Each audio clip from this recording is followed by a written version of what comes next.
Welcome to another edition of Underground Strategy. And today we are with an old friend of mine and a new friend of Max's, Will Gordon. Welcome to the show. And please tell us a little bit about yourself. Thank you, Tony. Thank you, Max. Yeah, Tony, we go back quite a while to sort of just postgrad student days. I think we met when we were both master students still in sort of history, military history broadly themes. We've, by quite different routes, both ended up in the UK from South Africa. I am now teaching history in Yorkshire at quite a small independent school, Reed School. And that's really why we're having this chat today, isn't it? The one of the A-level papers that we offer at Reed School. It's not unique to the school. There's a lot of schools that offer it. There are choices for the specific paper, but the one that we chose to go with is The Changing Nature of Warfare. Absolutely. And that really is the start of this conversation. And what a way to start it, the changing character and nature of warfare. And that really seems like a dream job for us folks that love military affairs. And just how is it teaching the changing character of war to students at high school at the Reed School? Yeah, Tony, it's really good, actually. It's obviously quite a bit different than teaching history or military history at university level. And the purpose behind it is also slightly different. So this paper is part of what they call a thematic study. So to give it some context, some of the other options that we could have gone with, but obviously didn't, is you could also study the Anglo-Saxons or the Vikings, or the relationship between the English government and church, or the Renaissance, or the British Empire. There's a whole host of thematic studies that you could choose. The one that we decided, and to be fair, this fell in my lap a bit. I wasn't part of the decision process when I started at Reed School. They had already made this choice, and I was just lucky enough to teach it. But the whole purpose behind it really is to use whatever theme you choose, in this case, changing nature of warfare, to organize and to structure an argument thematically. That's the historical purpose. That's the historical skill behind the paper. I love the fact that we do it through the lens of the changing nature of warfare, but then, the three of us, probably not an unbiased group as far as that is concerned. I don't think this paper is any better or any worse than any of the other choices. It's one that is really up my alley, and it's one that I feel that the students respond to as well quite nicely.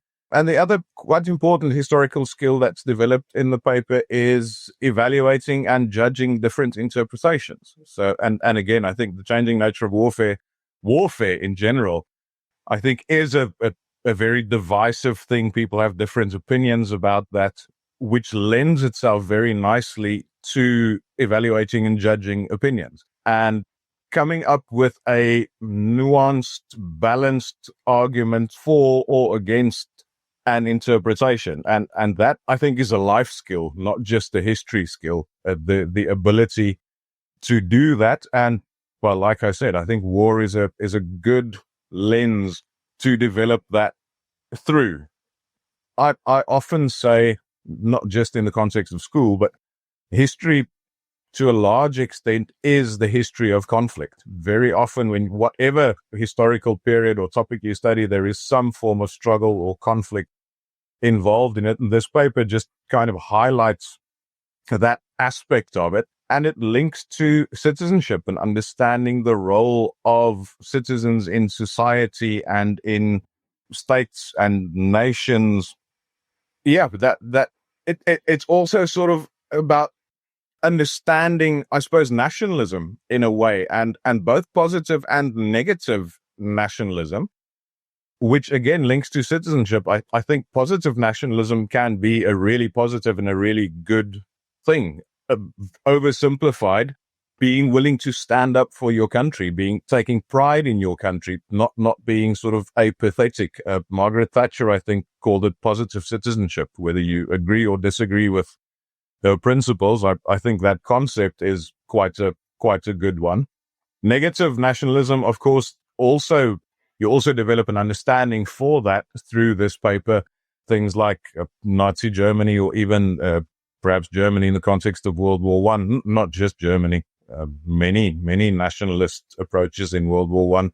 France to an extent. So again, a balanced understanding of the relationship between citizen and state and war. And I think it's certainly very, very enjoyable for me, and I think for the students as well. And I think it has a lot of value, not just in terms of studying and developing history, but in sort of broader society.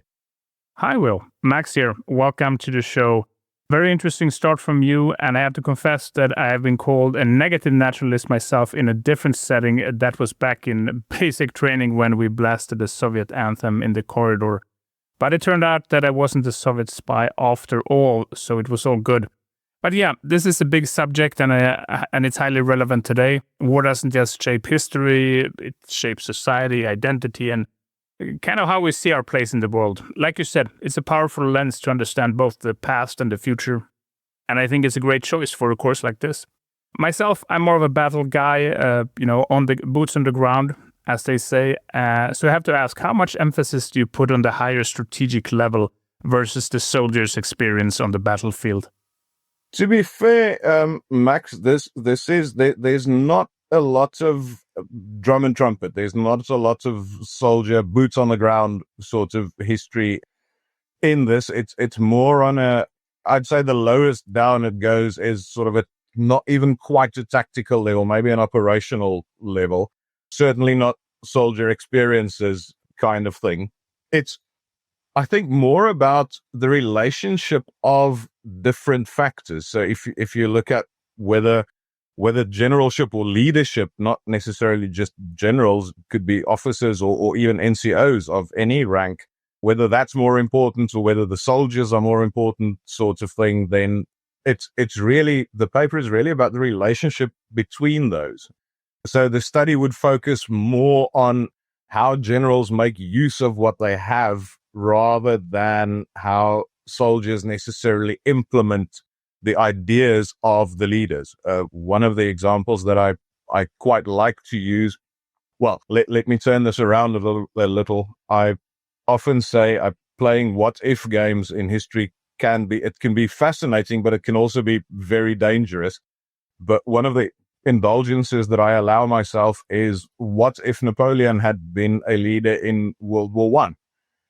And I think we would never have known the name Napoleon. I don't think World War One had the scope for his style of leadership and for his style of innovation. I don't think he would have risen to the position that he had. So that's kind of what this paper looks at, is how did generals kind of embrace what they had at their disposal? What did they do with what they could?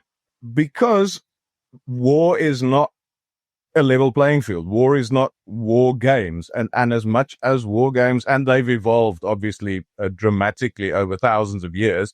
And I think war games today are quite nuanced and quite do take account of what Clausewitz would have called friction. Back in sort of dynastic and maybe wars of unification, war games weren't quite as subtle. And on a level playing field, the better generals are going to work. But in war, the playing field is never level. So that's kind of the angle of this paper, is not generalship in the sense who was the better military strategist necessarily, but who was able to make the most of what he had at his disposal. That said, generals don't win wars on their own, and different wars have different sort of levels of reliance, I suppose, on leadership. There's a whole host of, you will both know this much better than I will, a whole host of factors that influence successful military operations and ultimately wars. Motivation, size of forces, training, all those kind of things. But again, how do leaders, I keep saying generals, and it doesn't have to be generals, how do leaders embrace that? And finally, what type of war are we fighting? Different types of wars depend on, quite literally, different styles and different methods of leadership. World War I, for example, I think had very little scope for leadership to have a real impact on the course of a battle or on the course of a war.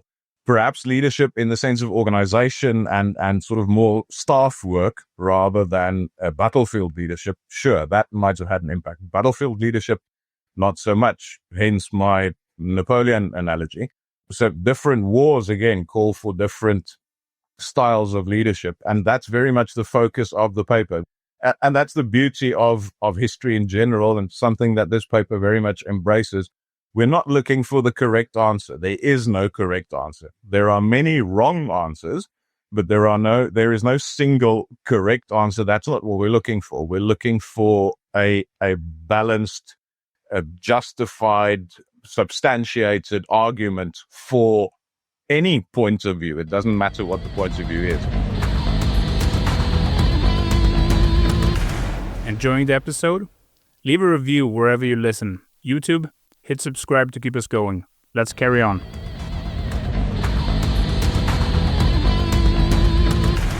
Well, just building on that, about this idea of the industrial war that you mentioned, where that personal leadership, the knights from the Middle Ages, or whether it's Nelson or Wellington, Napoleon, these great leaders, Herodotus would have spoken about Leonidas, like, so going way back. So we have this idea of the single, heroic leader, or Achilles, if we're going to go really way back. And you're saying that kind of fades away a little bit with industrial warfare. And I suppose we take the point, right, that just is what it is. How does this module tie in with the idea of theory and doctrine? We've recently had a guy called Amos Fox on, who's really a specialist in theory, and he took us through our paces on it. But I'm just wondering how this module ties in with the idea of doctrine more broadly. Yeah. So I should have really mentioned this earlier. The sort of demarcation, the dates of the paper is from the Revolutionary Wars to World War II. So, I mean, as much as the examples that you used are absolutely valid, it falls outside the scope of the study. So this is pretty much 1792 to 1945. And right off the bat, I had to listen to your podcast with Amos, and this paper is obviously on a completely different level. He's a full-blown military man, and his understanding and indeed development of theory and doctrine is on a whole different level. It's not something we would aspire to do. That's something that you would do in a not even a military history, in a military science or military studies course at university. So there are certainly links. The other big difference, before I get to how it sort of links and ties in, is that Amos spoke pretty much about irregular war, guerrilla war, and how the theories and doctrines around that developed based on his experience. This paper is pretty much exclusively conventional war. It touches on, but very briefly, irregular warfare. So obviously, we're talking about completely different theories and doctrines, and like I said, on vastly different levels. That said, the paper does touch on military theories. It doesn't claim to be. This is not a military science module or program. It doesn't try to do that. So it kind of touches on the most important ones, things like Clausewitz and his idea that war is the continuation of politics. And I'm obviously oversimplifying pretty much all of these, but for the sake of brevity, Jomini and his idea that commanders are important and that small, well-trained armies will prevail over larger, sort of conscripted, in many cases, armies. De Gaulle advocated for mechanized armies that could focus on offensive operations rather than defensive operations. Liddell Hart, to a large extent, the father of, modern maneuver warfare. And I think the theme that emerges, maybe not explicitly, but implicitly in the paper, is that a lot of these, and this is something that I think Amos touched on as well, a lot of these doctrines and theories are reactionary. If you look at, for example, de Gaulle, that's in reaction to World War One, the idea that armies should not concentrate on the defensive and that they should develop a method, some way in which to overcome the static nature of war in trench warfare in World War One. Oftentimes, military theories are reactionary. I think that's something that Amos sort of advocated for as well, that military doctrine should be proactive rather than reactive. Don't get into the situation and then realize you have a problem. Try and anticipate the situation so that when you go to war, you already have doctrines and theories in place. And this links to a point that I made earlier.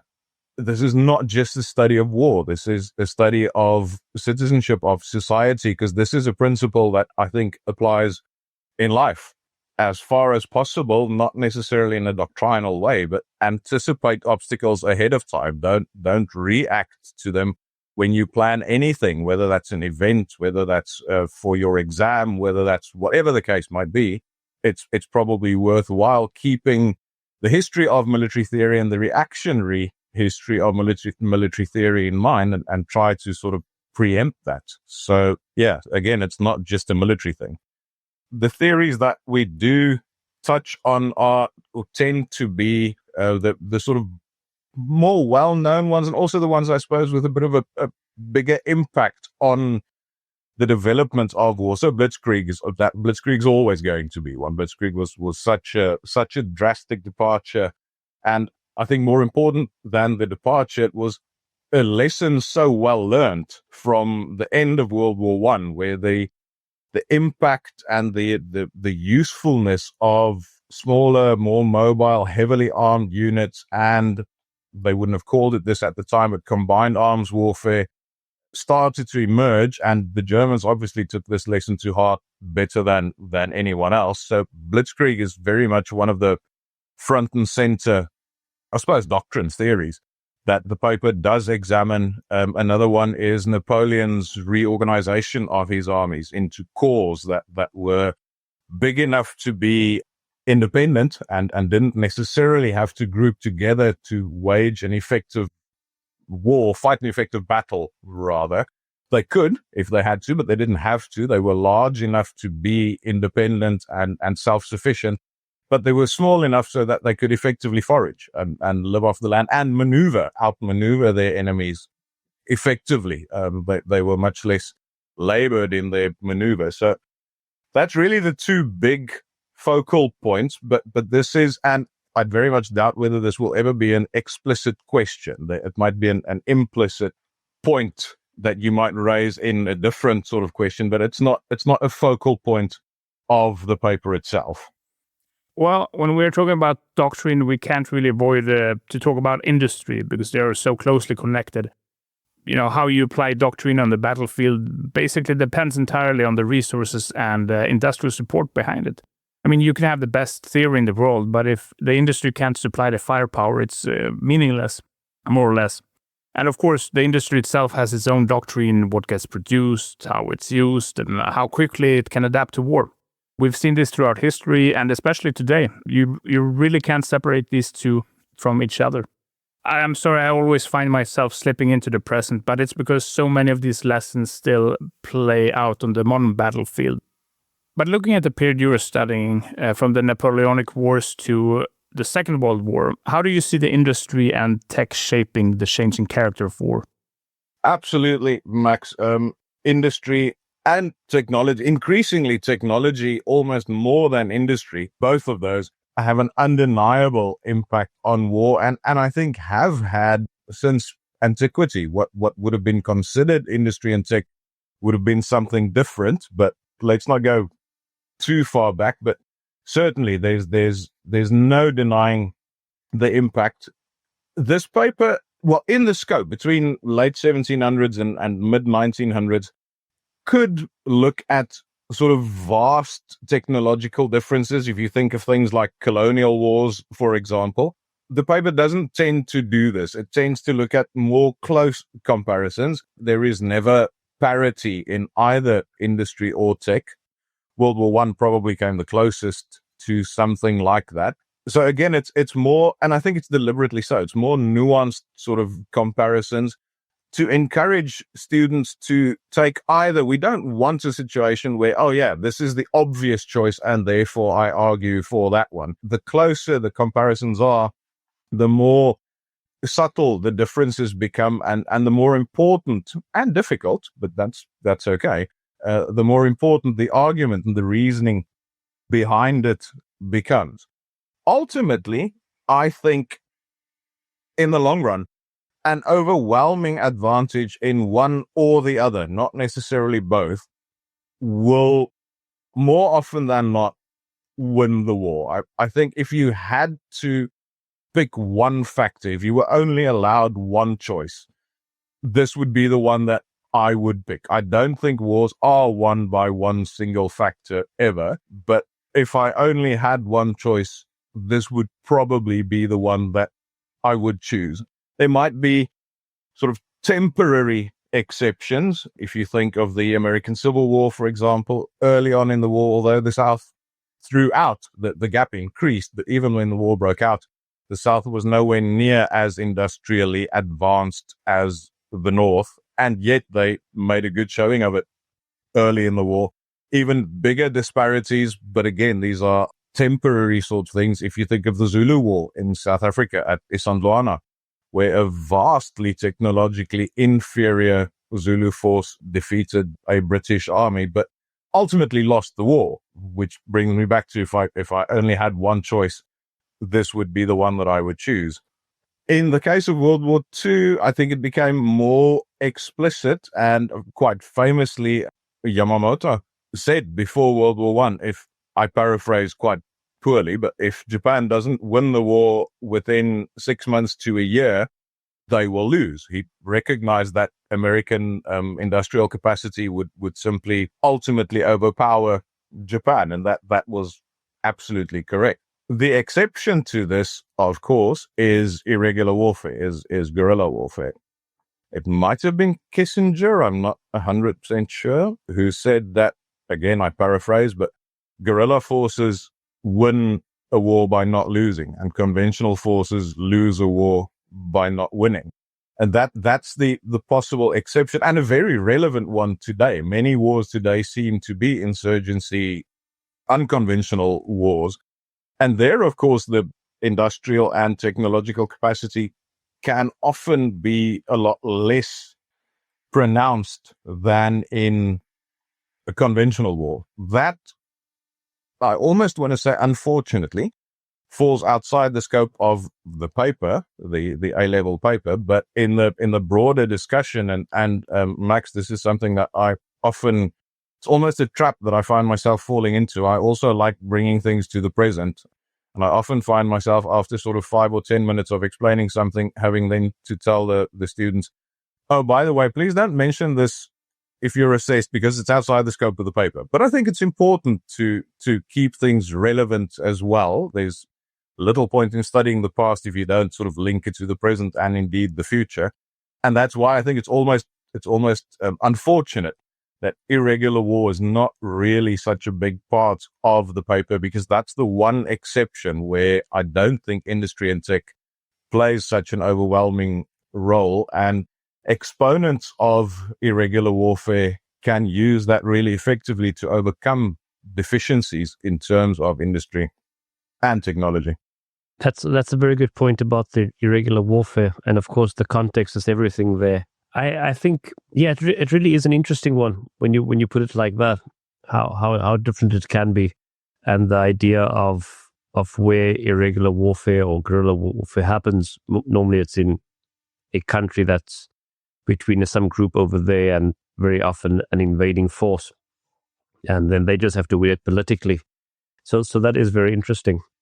And I want to link onto this whole idea of the industrial element of war and this idea of large armies, at least at different times of history, and conscripts. And I was almost a conscript, and not in South Africa. I was too old by that point anyway. I don't think I would have been in any case. But 2001 is when I joined, and it was actually the Spanish army that sent me a letter for conscription in 98, I think it was. we said, like, can we have a bit more time to finish high school? And they said, yeah, that's cool.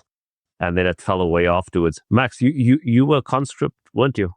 Yes, indeed. I was fortunate enough to be a conscript, and now it's back in Sweden again after a 10, 15-year break, something like that.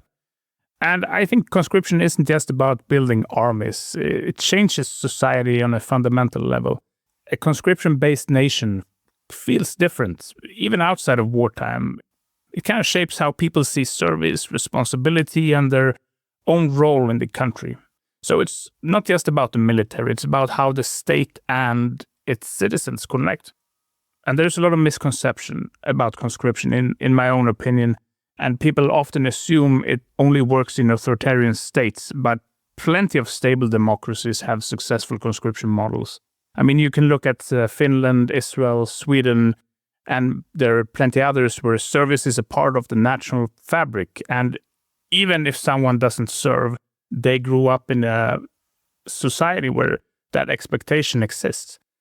And it shifts how people think about duty, national identity, and I suppose even war itself. And when service is shared like that across a population, I think it changes everything. What do you think? Well, do you agree with that? And how do you see that, like, kind of over time a little bit, how that played out, conscription in different wars, and does that feature in your paper? I'm just going to join Max's tangent before I come back to the paper.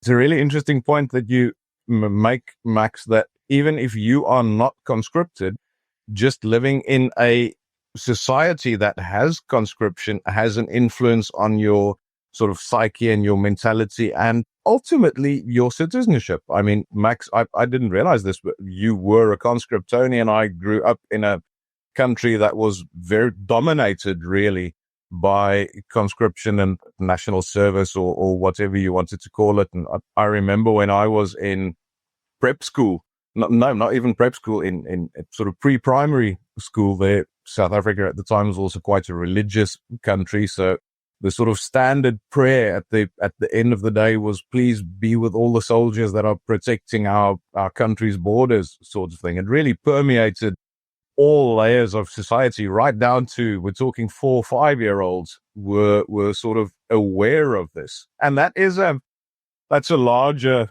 conversation, whether this is a positive or a negative thing. We obviously have our own opinions. Let's not give too much away right now. Maybe we can come back to a conscription podcast at some point.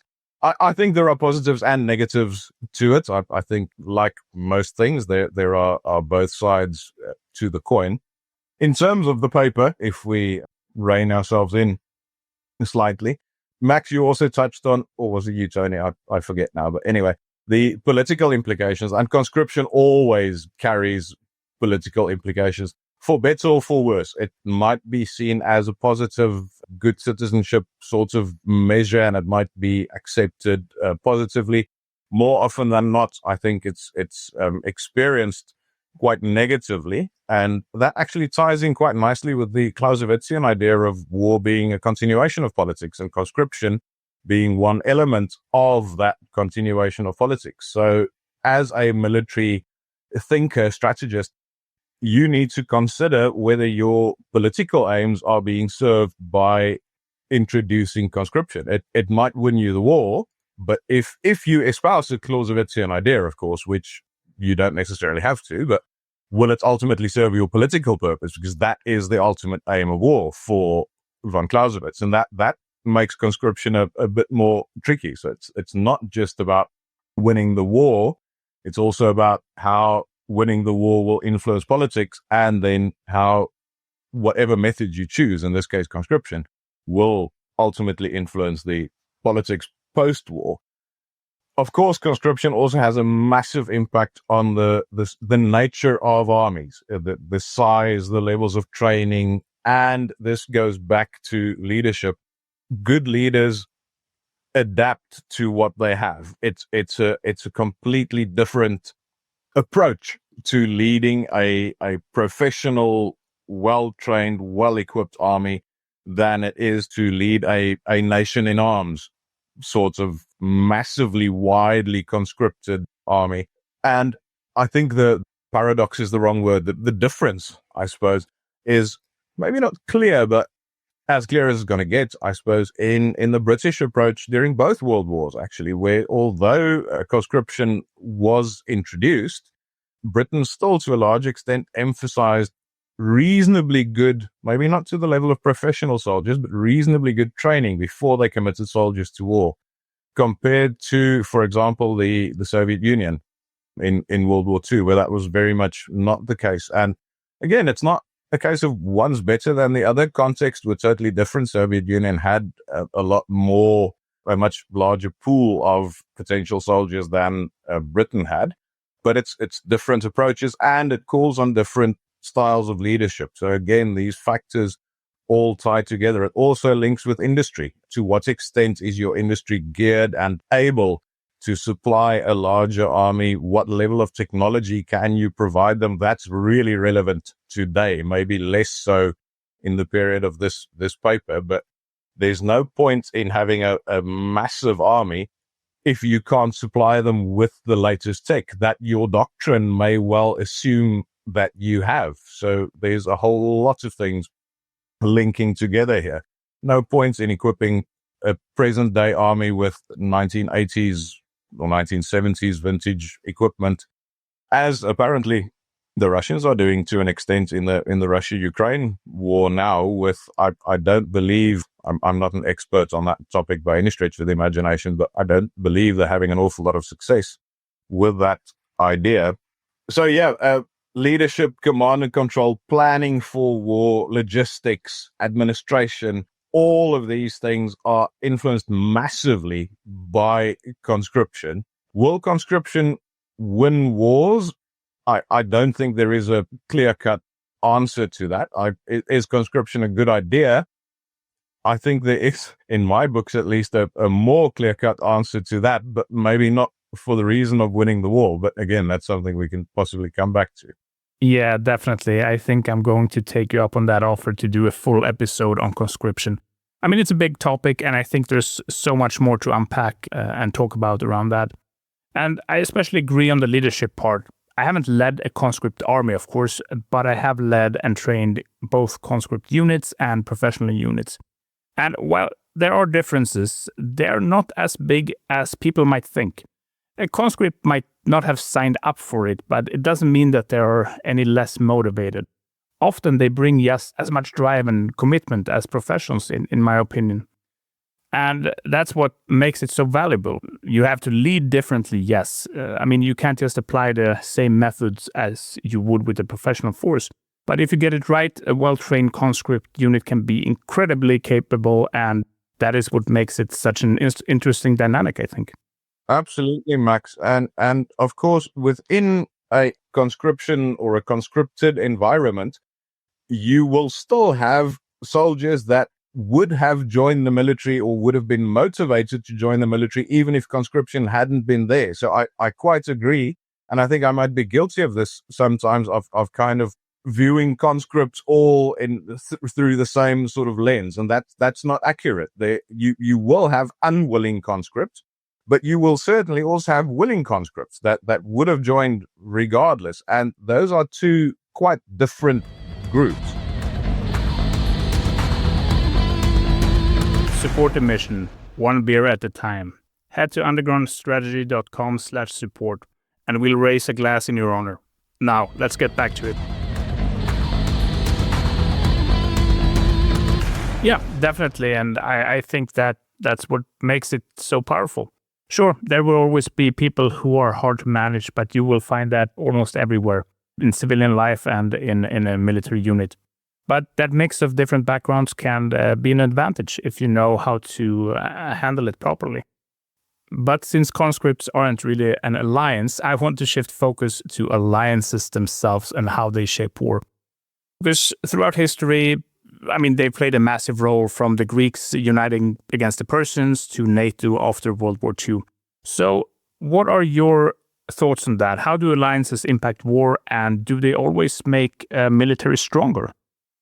Alliances, I think, are like I said, if I could only pick one factor that I think definitely influenced the outcome of war, it would be industrial capacity. Alliances, I think, is probably or potentially the weakest one. And in some instances, I think you can make quite a strong case that being in an alliance is actually something of a drawback, a negative, rather than the strength. It depends massively on the type of alliances, and that again in the context of the paper from 1792 to 1945, that the idea of what an alliance was changed quite dramatically from sort of loose, almost gentlemen's agreements, literally in some cases, actually no formal military planning, sort of more, oh yeah, well, if you're in trouble, we'll help you out, sorts of things. And obviously that's of quite limited value to the quite formal alliances of World War One and World War Two, and ultimately today NATO and, well, during the Cold War, Warsaw Pact, which were, I suppose, as close to ironclad alliances as you are likely to get. So alliances can be incredibly useful because alliances bring so much more to the conflict, to the war, than just more soldiers. It can relate to all of these things that we have touched on. America in both world wars, but particularly World War II, brought industrial capacity that even if they had brought nothing else, that would have been probably a war-winning contribution in itself, even if they had only lent their industrial capacity to the war. So it's not just about we can send troops, we can increase the size of the army. It can be money. It can be, well, it can be leadership, which can be a good or a bad thing, because leadership you can have good leaders that can intervene and point things in the right direction, but you can also have clashes. And that's one of the things that I think the Allies did particularly well in World War II specifically, or World War I to an extent as well, but is manage the clash of leaderships, because this was comparatively new idea that if we are one alliance, we should have one supreme commander, rather than each country or each member of the alliance trying to do their own thing, which historically didn't really work out all that well. So leadership, I think, is a bit of a double-edged sword. It can, one member of the alliance can contribute to other members, but it can also lead to a bit of a power struggle, almost to the detriment of the war effort. To what extent you trust your allies, I think, has a massive impact on not just the outcome of the war, but the conduct of the war. If you think of Waterloo, for example, Wellington and Blücher had quite a level of trust in one another. Ultimately, that led to them coming up with a plan for Waterloo that was successful. Not too long after that, in the Wars of the Coalitions against Napoleon, that level of trust was more often than not absent, and more often than not that led to unsuccessful campaigns, unsuccessful attempts. So I think the level of trust is really important. And interestingly, in this time, that doesn't necessarily depend on time. My sort of almost knee-jerk reaction is, oh yeah, but if it's a really old alliance, if it's a really old friendship, then surely the level of trust should be well cemented. And that's not necessarily the case. It seems that trust does not come with age of alliances, at least. So I suppose the pitfall of criticizing alliances, it's very easy to say country X, Germany in World War I, would have been better off without Austria-Hungary as an ally. I think that's a tricky statement to make. As much as it might have taken some resources away from what Germany would have been able to commit elsewhere, I think you should think quite deeply before you say, well, yeah, it would have been better had they not had them in the first place. Of course, if you know your ally is not there, you are responsible for whatever theater of operations. You will plan your campaigns accordingly. I think Italy in World War II as an ally is a good case in point. there you could perhaps make the argument that Germany could have planned better to take over the entire Italian campaign in any case later on in the war. But I wonder if there is such a thing as a useless ally. There is definitely such a thing as a bad ally. But it's an interesting conversation whether any alliance is better than no alliance at all. And it's something that does come out in the paper, that not all alliances are good, but I think it's quite a nuanced stance. That said, alliances today more than ever, I think, are really important, are really crucial. With the sort of global battlefield today, the greater your global presence, the greater your global reach, the more likely, I think, you are to be successful in war. In the period of this paper, wars were more sort of localized. Today, I think more than ever, alliances are crucial. I think it is also quite interesting when you talk about trust. That trust doesn't age well in an alliance. And even though I fully agree that alliances are important today, we can definitely see that trust within them isn't always rock solid. Look at NATO. Even though it's a major alliance, it is still largely untested when it comes to actual defensive action. And if you look at Europe today, you can see how trust between leaders isn't exactly, cemented. So even within alliances, national interest still pulls in different directions. So yeah, that's an interesting point, and I agree. We have to also mention Trump at some point, right? I mean, we don't want to dwell too long on it, but it does touch on this idea of an old 80-plus-year-old alliance in terms of NATO and what a new government can mean for that alliance. But it's interesting times, and maybe that's a whole other discussion of itself for another day, Max and Will, as alliances. I'm just thinking, I'm just going to change for a little bit, but I'm just thinking if I'm 16, 17 years old, I would have loved this conversation in class. I would have absolutely enjoyed that. And I hope that your students do too. I'm a bit older now, so maybe it's time that's kind of shaped what I like and don't like. I want to touch on this. And then also sort of a younger person enjoying this course. And then also the theme of cadets, which is very big in the UK and maybe some other countries too. And for me, it makes a lot of sense. Maybe I'm biased in terms of service. But, well, do you find that this ever, people sort of claim that it's on the edge of child soldiering? Yeah, Tony, so we have quite an active CCF combined cadet force at Reed School. It's something that I'm quite deeply involved in as well. Like you, I'm certainly not neutral. I'm definitely biased in favor of the cadet force, if not sort of and the value of the military history paper as well. I've never had anyone sort of explicitly accuse me or the school of child soldiering. People almost hint at that in conversation. What's the point? Why are we doing this? And as far as I understand, and this was before I was involved with it, so I might be completely wrong, but at one point, I think the cadets were, and when I say one point, I mean several decades ago, not recently, the cadet force was a recruiting mechanism for the UK armed forces. It was certainly the case in South Africa that also had quite a big cadet movement when we were pretty small kids, Tony. That was very much preparing people for the military and for conscription. It's not the case at all anymore. There is, and the combined cadet force and the army that owns the combined cadet force, although there are RAF and Navy sections as well, are very explicit about it's not a recruitment tool. Neither cadets nor adult volunteers or officers or NCOs or whatever position they might hold are any more likely to be called up or conscripted or asked or approached for military service than anyone else. The whole idea behind the cadet force, I think, actually links quite well with the theme that's emerged from our discussion about the paper, and it's the links to citizenship and to providing a foundation for life, really, for cadets. It's also at Reed School, it's compulsory to do CCF in year 8.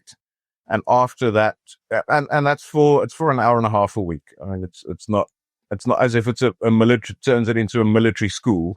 And after that, it's entirely voluntary. It's up to you whether you want to carry on or not. We do have a fairly large uptake as pupils progress and as they get older and there's a bit more pressure with GCSEs and A-levels. They tend to prioritize that quite legitimately. I don't think there's anything wrong with that. But that said, there's still even at A-level, there's still a high percentage of students that choose to stay in the combined cadet force. And I think possibly the best way to explain what the cadets is all about is through their values.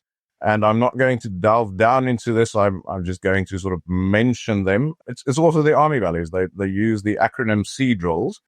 So courage, discipline, respect, integrity, loyalty, and selfless commitment. And take the military out of it. Those are just solid principles for life, I think.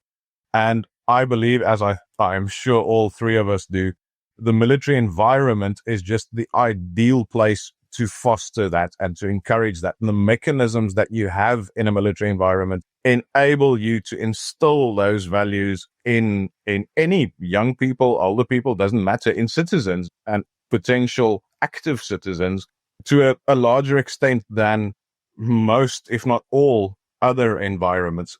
The school military history paper, combined cadet force, the three just, for me, go together. It's like scone and jam and cream, I suppose, if we move away from military analogy slightly.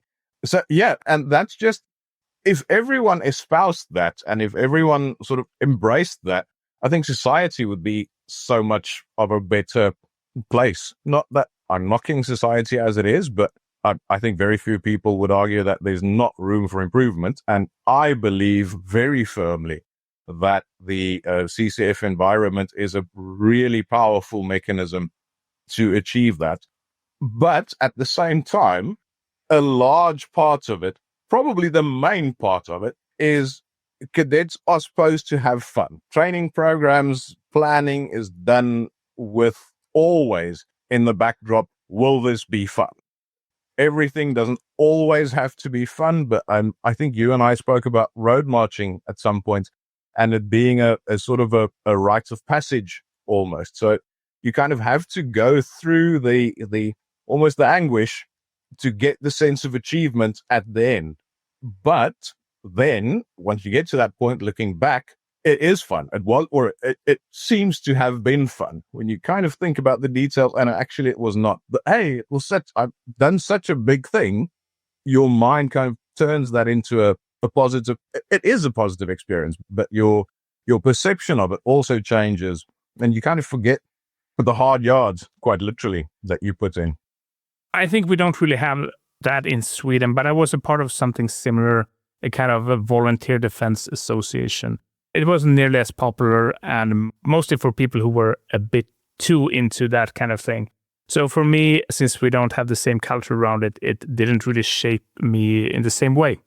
But I do think it connects back to conscription because both foster a certain mindset and you take people from all walks of life, and even if they don't stay in it long term, they walk away with something, values, discipline, or at least different perspective. And that stays with them. So I actually think it's a good idea. But it has to be balanced. It has to be fun, but still grounded in reality, or else it loses its purpose. Also, Will, since you're an author as well, do you want to say something about your upcoming book? Max, the book it's called Forged in Battle, quite deliberately with a question mark.